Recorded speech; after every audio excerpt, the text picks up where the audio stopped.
உலகின் முதல் மொழி தமிழ்.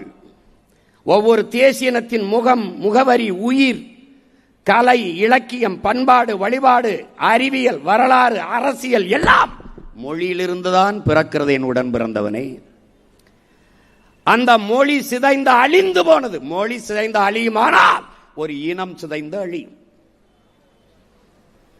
பிரபாகரன் மகன் தமிழ்தாயின் மகன். சத்தியம் செய்து சொல்கிறேன், உண்மையை உறக்கச் சொல்கிறேன், என் இனம் செத்து போனது, இறந்து போனது. எப்படி? அவர்கள் தெலுங்கர்கள், அவர்கள் கன்னடர்கள், அவர்கள் மலையாளிகள் போல நாங்கள் தமிழர்கள். தமிழர்கள் இல்லை.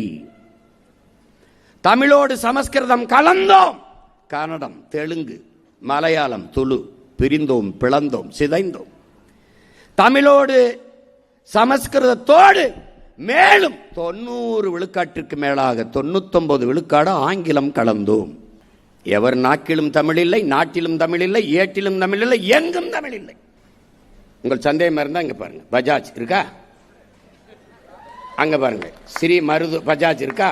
ஸ்ரீ மருதர் பஜாஜ். அப்படியே தமிழ் எழுதுவான். இவர்களுடைய இருமொழி கொள்கை என்ன? தமிழை ஆங்கிலத்தில் எழுதுவது, ஆங்கிலத்தை தமிழில் எழுதுவது இருமொழி கொள்கை.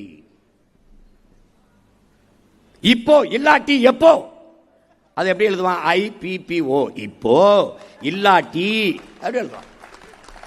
நீ படிக்கும்போது இப்போ இல்லாட்டி எப்போ. தமிழ் உச்சரிப்பு தமிழ், எழுத்து ஆங்கிலம், தமிங்கிலம். That's all your honour. அப்ப இது என்ன ஆயிருச்சு?